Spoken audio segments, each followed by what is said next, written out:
Good evening. My name's Natalie. I'm working with the Western New South Wales Primary Health Network based in Broken Hill. I'd just like to thank you all for joining us this evening for our CKD, diabetes and CVD Make the Link webinar. We've got Dr. Lachlan McMichael with us today from Adelaide. He's a kidney specialist from the Royal Adelaide Hospital.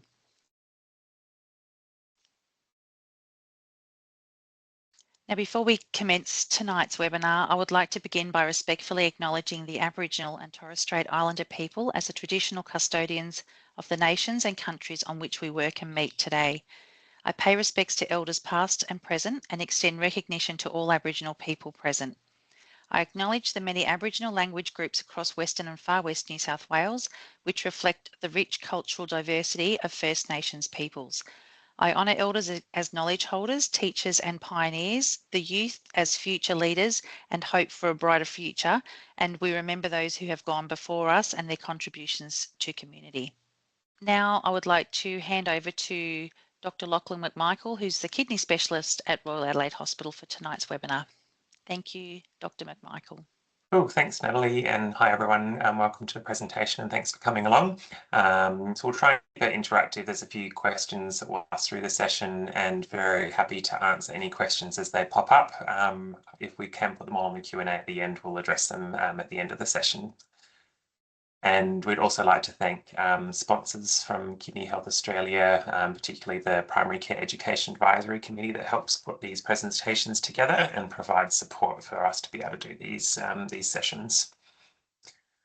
I'd also like to flag this excellent resource that's the Chronic Kidney Disease Management Handbook in Primary Care that's easily available through the Kidney Health Australia website. It's got really nice guidelines and pathways that can help manage patients both when they're managed through a nephrology clinic but also through primary care before they get to us and after they've seen us in the nephrology clinics as well. So please avail yourself to this guideline. It's very helpful.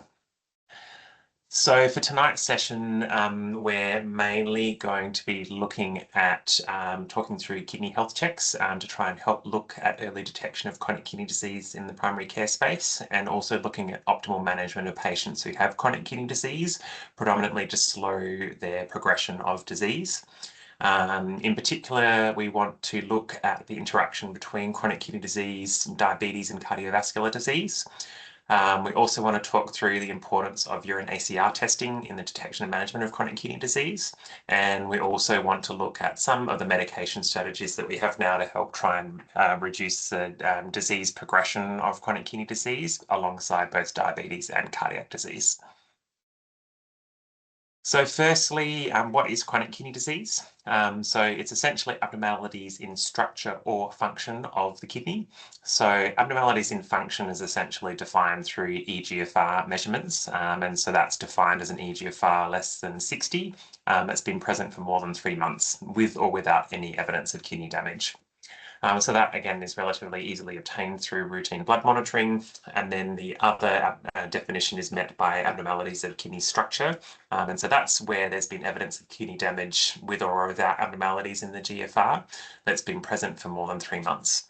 And so that can be seen through either albuminuria, hematuria, and once we've excluded urological causes to that.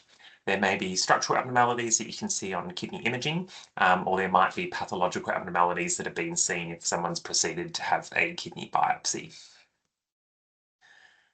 As we all know, chronic kidney disease is a major public health problem, and we know that 1 in 7 Australian adults have chronic kidney disease, and there's a really large proportion of people that have chronic kidney disease but are not aware that they have it. We can lose up to 90% of kidney function before you have any symptoms, and it's a major independent risk factor for cardiovascular disease, which we know also causes a lot of harm in our community.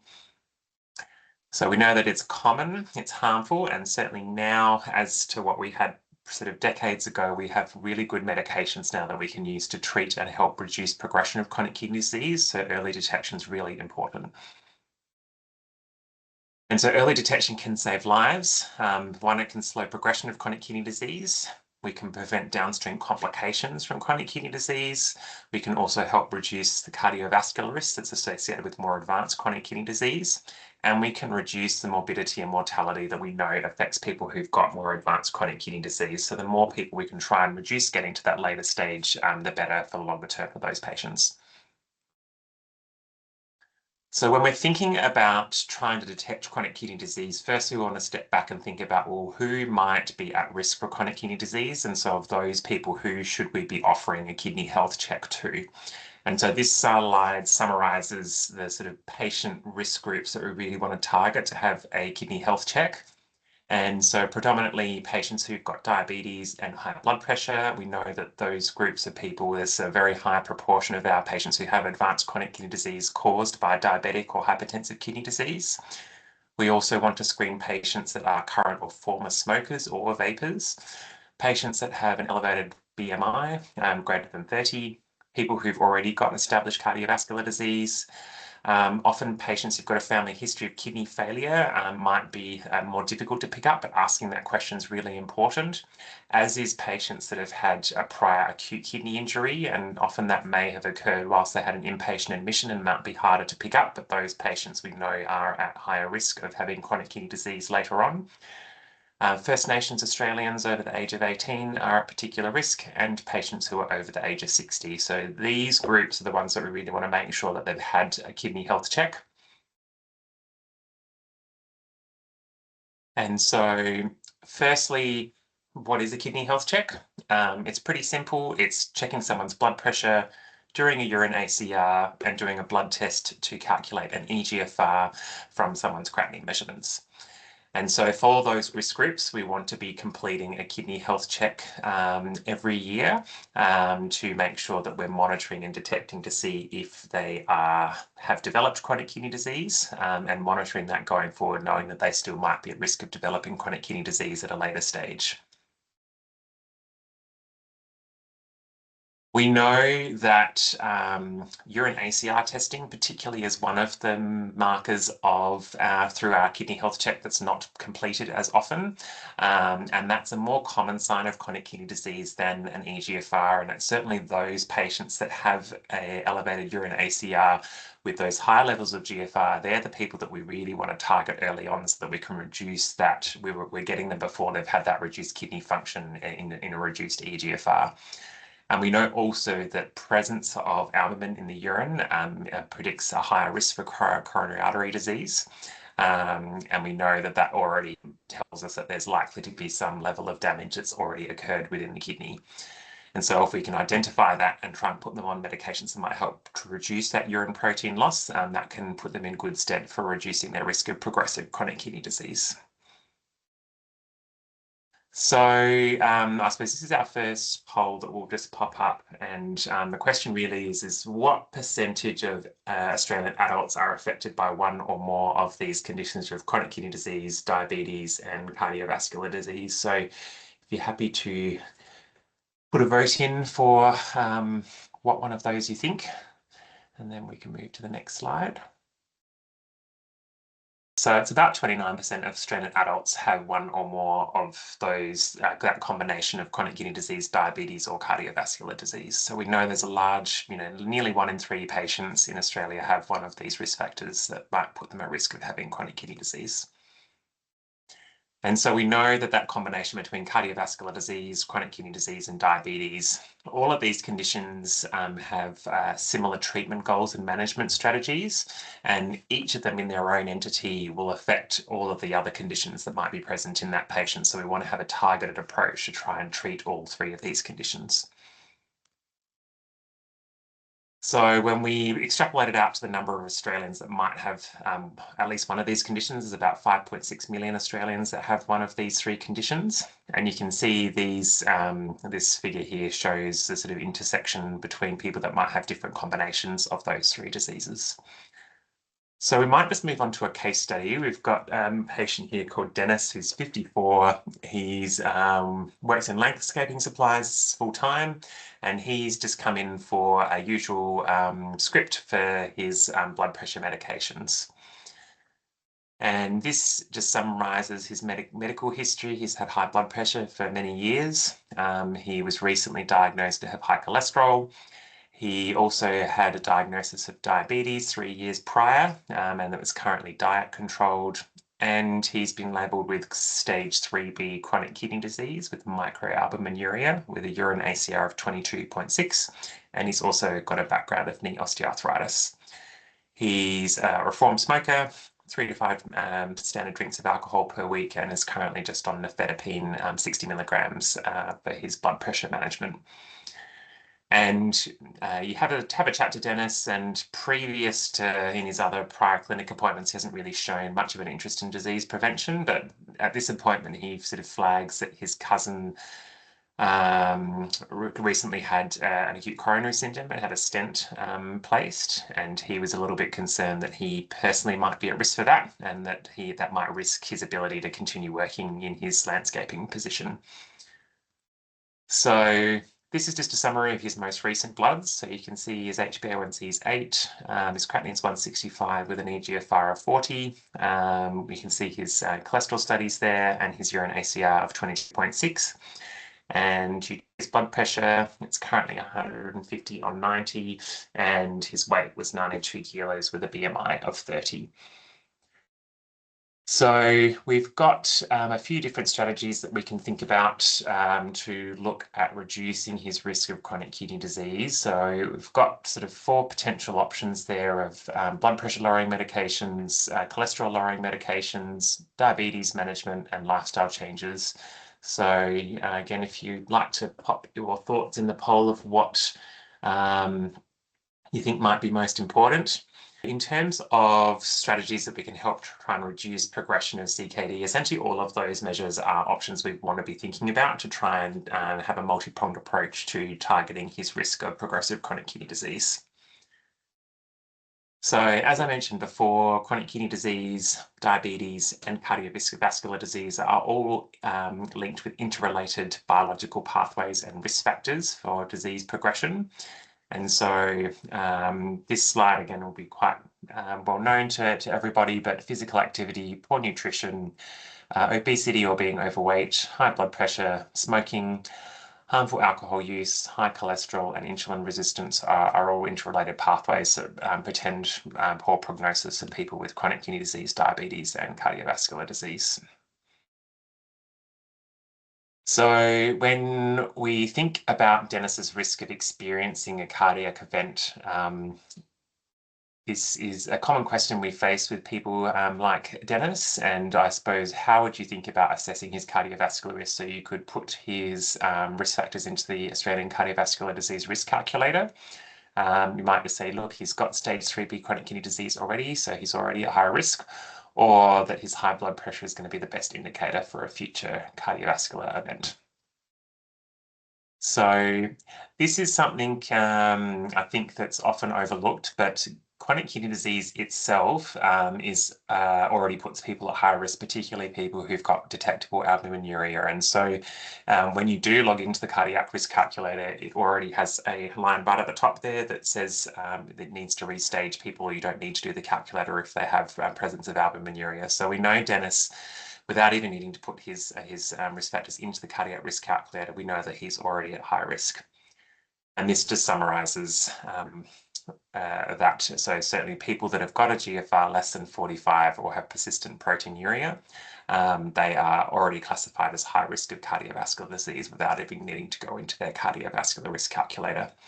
And then so patients who have diabetes and are over 60, diabetes and microalbuminuria or greater, people with familial hypercholesterolemia with significant elevations in their blood pressure or high serum total cholesterol. So those groups don't need to have their cardiac risk calculated. You can just treat them as high risk. And so we know that cardiovascular risk reduction in chronic kidney disease is really important, and I think sometimes often is forgotten. And so it's really important to make sure that we know, one, that people do have CKD, and so that we can properly recognize whether they are at that increased risk of having cardiovascular disease. Because we know that people who do have cardiovascular disease, they're 20 times more likely to die from a cardiac event than surviving to need dialysis. So that's a much bigger threat to them than having progressive chronic kidney disease. So mitigating and managing that risk is very important. So we know from Dennis's examination that he does have high blood pressure. So this is just some targets that we have here. So if you'd like to pop in the poll what blood pressure target you'd like to aim for Dennis, I'll give you a little while to pop that in. So in terms of Dennis's blood pressure target, when we're looking at that, so our current guidelines are that we should be targeting a systolic blood pressure of 130 or less and a diastolic of 80 or less. So this is just straight out of the Kidney Health Australia Chronic Kidney Disease Management Handbook. So that's our set target. Although there are some trials that have recently come out suggesting that more aggressive reductions may be beneficial in terms of reducing people's cardiac risk in the longer term, particularly those at very high cardiovascular risk. So certainly I do tend to be a little bit stricter in younger patients that we know have a sort of longer lifetime risk of developing cardiac disease, balanced against more frail patients who might be more at risk of side effects of more aggressive blood pressure lowering in terms of increasing their falls risk. Those patients who might be a little bit more liberal and have a higher target of around 140 or 90. But certainly to keep it simple, 130 on 80 is the most important. And I think often clinical inertia to try and get down to that target is common in any sort of care space. So really making sure that we're doing appropriate blood pressure checks, particularly those high-risk patients who want to be encouraging them to have a blood pressure machine and check it at home if they're able to, because that's going to be the most accurate measure for us to properly target and get their blood pressure under control. But we can't forget lifestyle interventions. So these are essential in reducing people's risk of progressive kidney disease. So there's a nice SNAP acronym to look at smoking, nutrition, alcohol, and physical activity. So as we all know, again, continuing to encourage and having a multi-pronged approach from different voices to try and help people quit smoking is very important. From a nutrition perspective, again, there's no specific requirements from a kidney disease perspective, apart from avoiding high salt diets. Patients don't particularly need to have any stricter renal dietary restrictions unless they've got much more advanced kidney disease, and certainly at that point they are usually linked in with a nephrology service, and we can link them into a renal dietitian for that more directed counselling if they need. But I do tend to encourage people away from doing Dr. Google research on a renal diet that'll often give them recommendations for patients who are receiving dialysis. Again, alcohol recommendations are similar to the general population guidelines, and same as physical activity, that we want people to aim for at least 30 minutes of low impact exercise for most days. So going back to Dennis, given that he's got proteinuria and his blood pressure is elevated, you decide to put him on an ACE inhibitor, and then his diabetes control also was suboptimal with HbA1c of 8. So we put him on metformin, and that was titrated up to 1 gram twice a day. And he subsequently made an appointment to have a review with the practice nurse to have some more dietary education and exercise management strategies put in place. And so Dennis then comes back for a follow-up appointment about 1 month later. And pleasingly, his fasting sugar's gone down from 9 to 7. His creatinine, however, has gone from 160 to 183, with a commensurate drop in his GFR from 40 to 35. And that's his most recent updated blood. So looking at those blood tests, you notice that the GFR has reduced since the last visit. And I suppose the question here is, what should you do about this? One, you're concerned and you want to refer Dennis to nephrology. Or secondly, no, not yet. His ACE inhibitor can cause a reversible reduction in GFR. And if it's stable at another repeat in 2 months, you can continue. Or no, I'm not worried at all. His GFR is still greater than 30, so there's nothing we need to do. So I suppose have a think amongst yourselves about what your thoughts are on that. So really at the moment, you don't need to refer him to nephrology at this point in time. We do usually expect to see about a 25% drop with commencement of ACE inhibitors. And so if the GFR remains stable on a subsequent check a few months later, I would continue the medication. He doesn't necessarily need to come to nephrology at this point in time. So one of the reasons that we do encourage use of ACE inhibitors or angiotensin receptor blockers in chronic kidney disease is that we know that it can help reduce albuminuria, and that certain treatment target is what we're trying to aim for if we can get that drop in the urine ACR. And so one of the side effects of an ACE inhibitor, though, is that it can reduce glomerular blood flow, and that can reduce your GFR when it's started, but it's a reversible reduction. So often you will see up to 25% reduction in that early phase. And if that stabilizes on repeat bloods, then there's no need to panic. If there is a greater than a 25% reduction, then it is reasonable to cease and seek further input from nephrology. And it's also important to monitor people's potassium levels because ACEs and ARBs can elevate people's potassium. Around 0.5 is usually what we'd expect. So certainly those patients that already have elevated potassium levels before you start, you do need to be more cautious. But again, it's a balancing act that we want to try and get that therapeutic long-term benefit of reducing the albuminuria and reducing the glomerular pressure, which can help reduce progression of chronic kidney disease. Importantly, we don't really use a combination of ACE and ARBs together at the same time, and that's very, very rarely used at the moment. And it greatly increases the risk of high potassium levels. So usually we wouldn't recommend doing that unless there's specific specialist advice suggesting that is used. So you decide, you see Kevin's bloods on the second visit, you decide to hold off and continue to monitor, and then he comes back again 2 months later for his 3-month visit with some repeat blood tests. So his HbA1c's come down nicely from 8 to 7.4. His creatinines remained stable. It's gone from 183 to 170, and his GFR has increased to about 39. But you can see that his cholesterol and fasting lipids have increased somewhat. So his total cholesterol has gone up to 7, his LDL is now 3.4, and his triglycerides are 2.6. But his urine ACR has gone down from 22.6 to 15. So Dennis was good. He went to see the practice nurse and had some dietary interventions from the practice nurse, but he still hasn't had any change in his cholesterol measurements. So the question here is, would Dennis benefit from starting pharmacotherapy for his elevated cholesterol readings? So firstly, yes, there is strong evidence that lipid lowering in people with chronic kidney disease will decrease the risk of atherosclerotic events.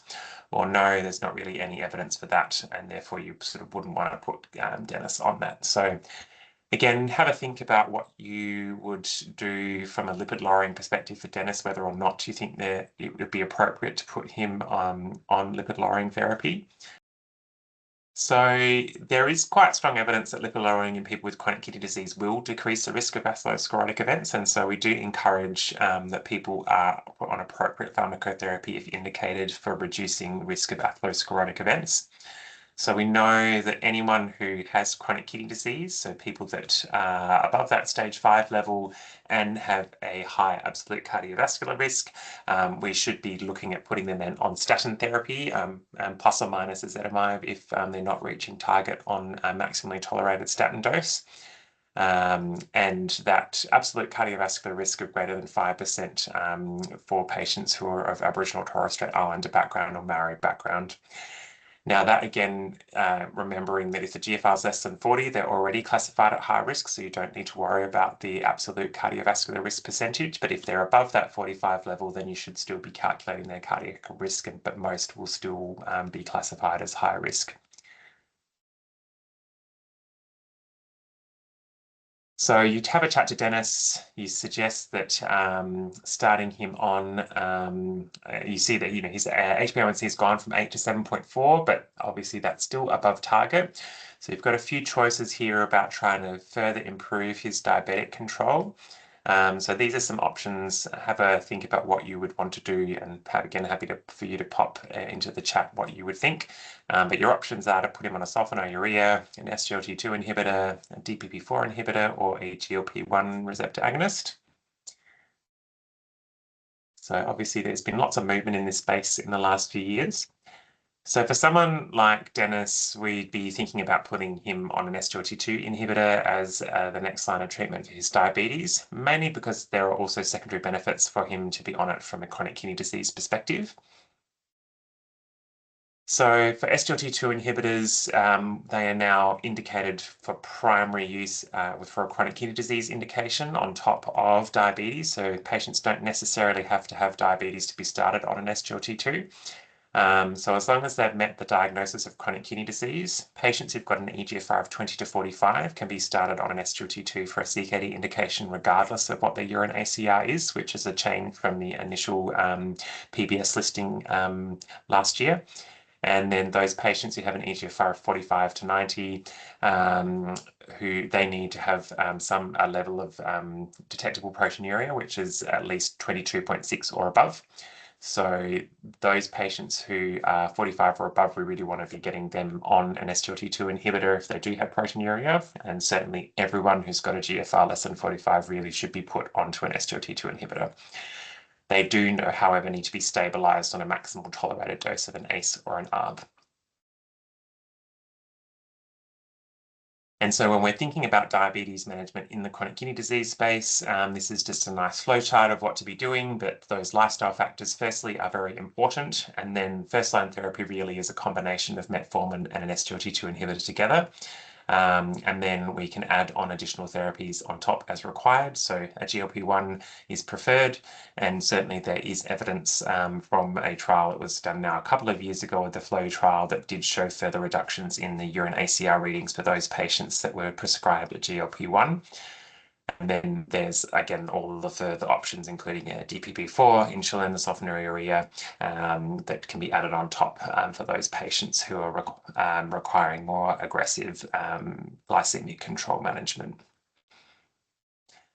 So this, again, is just a summary of all of those medications that can be used to help manage diabetic kidney disease. Clearly, with metformin, you need to be cautious about using it in people that have reduced kidney function, particularly if their GFR is less than 30, and you should be counseling patients to be holding their metformin during periods of illness. The SGLT2 inhibitors, it does say it's contraindicated for less than 30 here, but we are still using it up down to now a GFR of 20 from the new PBS guidelines. So there's still benefits for people to be using it below that GFR of 30 now. And certainly we want to be making sure as many patients as possible are on those agents to try and reduce their disease progression risk. But again, it's important to counsel people about the side effect risks of urinary tract infections and potential for diabetic ketoacidosis. DPP-4 inhibitors are, again, very easy to use, particularly linagliptin that doesn't need a dose adjustment for people's kidney function. Sulfonylureas, again, need to be cautious for their hypoglycemia risk in people who've got more advanced chronic kidney disease. And GLP-1 receptor agonists, you do need to be cautious in people who've got more advanced kidney disease, although we are sometimes using it even in our dialysis population, particularly people who are targeting transplantation and need to lose weight. We are using that, and there's likely to be a recommendation in the updated KDIGO kidney guidelines that are suggesting their use for those patients trying to get weight loss to be able to achieve transplantation. And this is just a slide summarizing the benefits of SGLT2 inhibitors. So this is a meta-analysis from the George Group in Sydney, led by Brennan Ewan. And so they've done a lot of work examining the benefits of SGLT2 inhibitors, both in chronic kidney disease and for other indications, but essentially showing that there's significant benefits in the reduction of cardiovascular death, non-fatal MI, and non-fatal stroke in people who are taking SGLT2 inhibitors compared to placebo in trials, so a 19% risk reduction. And then again, a similar nearly 39% risk reduction of hospitalization for heart failure in those patients using SGLT2 inhibitors. And then a reduction in the GFR slope, so essentially showing that the speed of reduction in people's kidney function loss is lowered in people who are on SGLT2 inhibitors than compared to placebo. And they used a renal composite outcome in lots of patients that included a certain percentage reduction in kidney function or commencing a kidney replacement therapy. And SGLT2 inhibitors saw at least a 29% risk reduction for those patients. So many benefits, and we want to try and get as many people as possible onto these to help have those longer term benefits from SGLT2 inhibitors. And then again, this is just a slide from the DAPA CKD trial. Similar trial results have been seen across all of the other SGLT2 groups, just showing the reduction in the primary composite outcome of progressive kidney disease or cardiovascular events in patients who are on SGLT2 inhibitors versus placebo. And as we mentioned before, all of those new PBS indications for SGLT2 inhibitors for CKD indication are there. So you start Dennis on an SGLT2 inhibitor, and so his GFR before was 32, and then it is, sorry, it was 35, I think, and it's now dropped to 32. His creatinine's gone up to 200.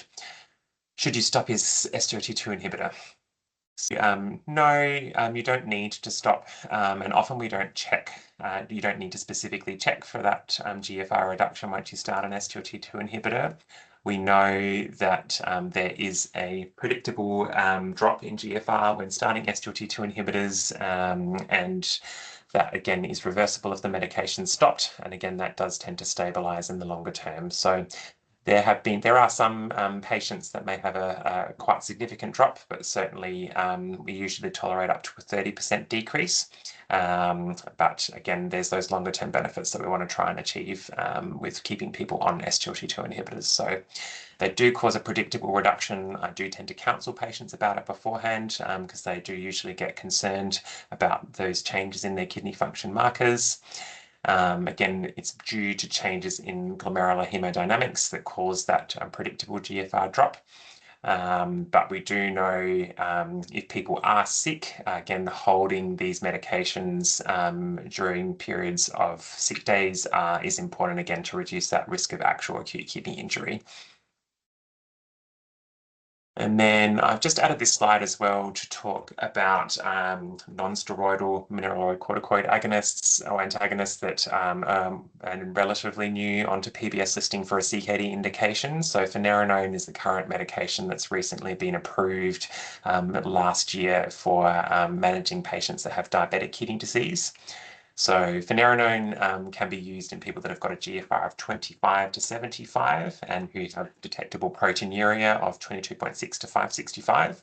And so this is an add-on therapy on top of patients using either maximal tolerated ACE or angiotensin receptor blocker and an SGLT2 inhibitor. So this is then a third pillar of therapy to try and reduce people's progression of chronic kidney disease. So finerenone again causes a predictable drop in GFR, similar to both SGLT2s and ACE and ARBs, and does tend to have a additive effect on top. And it can also cause rises in serum potassium, so very similar to spironolactone. So again, it's very important to monitor people who start on this medication to make sure they don't develop high potassium levels. And it should not be used in combination with other steroidal mineralocorticoid antagonists, such as spironolactone, should be used separately. So when you're thinking of your whole approach sort of management to chronic kidney disease, you decide it'd be good to have a chat about Dennis's mental health. And so what of these three factors are common in chronic kidney disease? So you can select more than one answer. So essentially all of these are common in chronic kidney disease. So depression is common, cognitive decline is common, and poor quality of life is common, particularly for people who've got more advanced chronic kidney disease. So this slide, I think, just shows, I suppose, the ripple effect of all of the effects of having either cardiovascular disease, diabetes, chronic kidney disease, or a combination of all of those three. There are clear biochemical changes that result from these three conditions that can maybe cause high blood glucose, uremic symptoms, vascular injury, and endothelial dysfunction.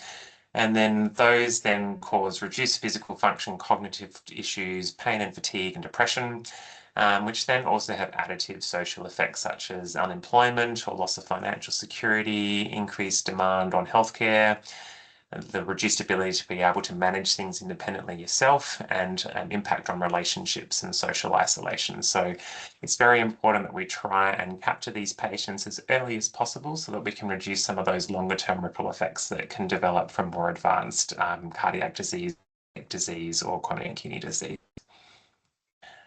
And that segues quite nicely into some strategies that Kidney Health Australia has put in place. So there's a new program called the Kidney Health for Life program, which is a sort of health and wellbeing management program for people who have any stage of kidney disease. So it's a helpful resource that patients can access to get some of that additional support to help with some of those ripple effects that can happen from chronic kidney disease.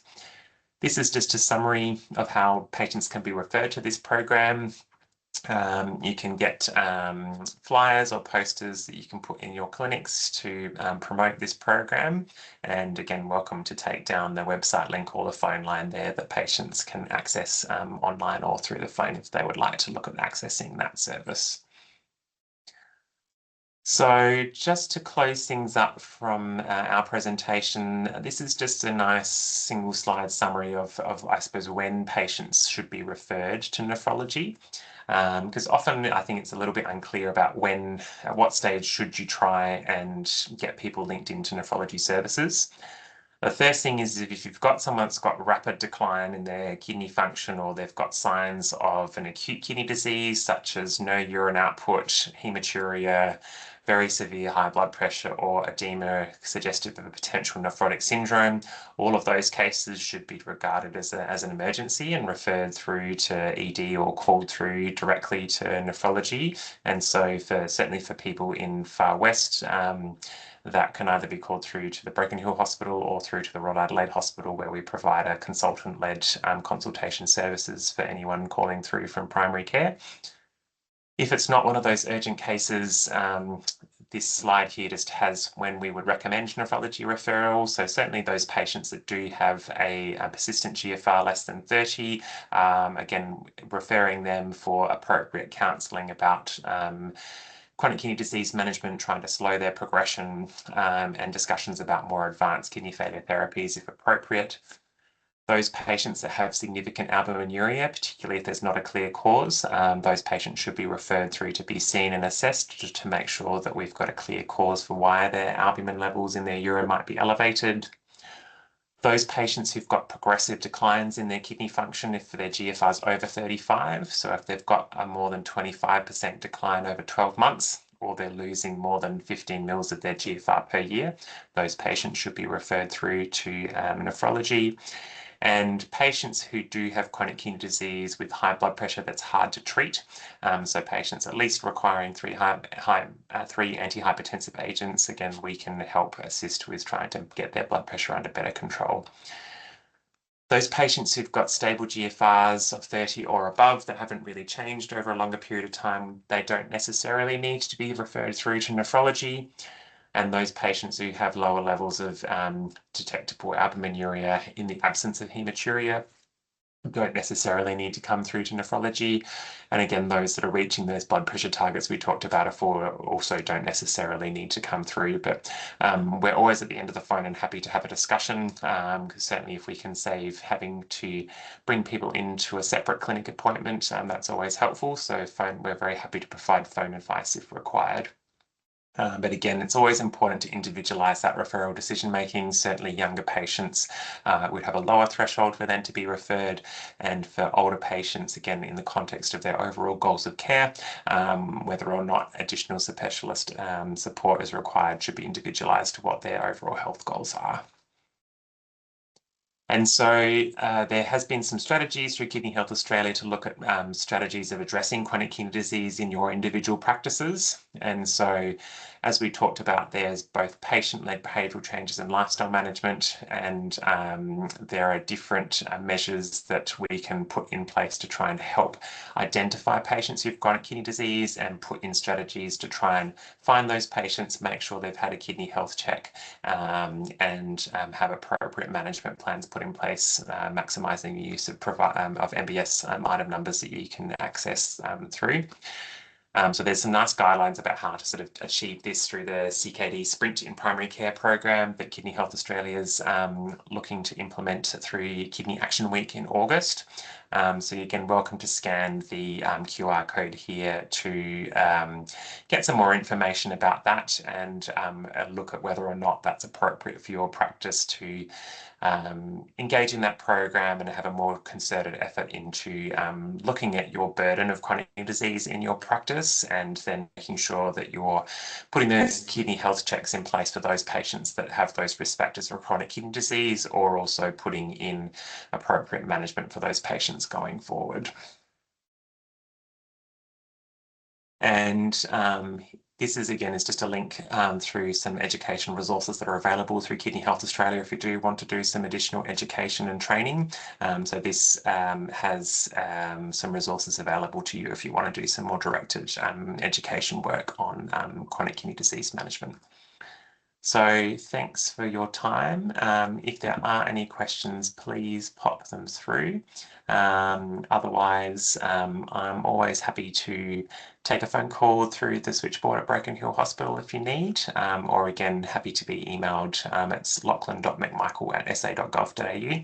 Happy to receive any out of session questions if they come up. So thank you. Thank you to Kidney Health Australia for facilitating this education session for us tonight.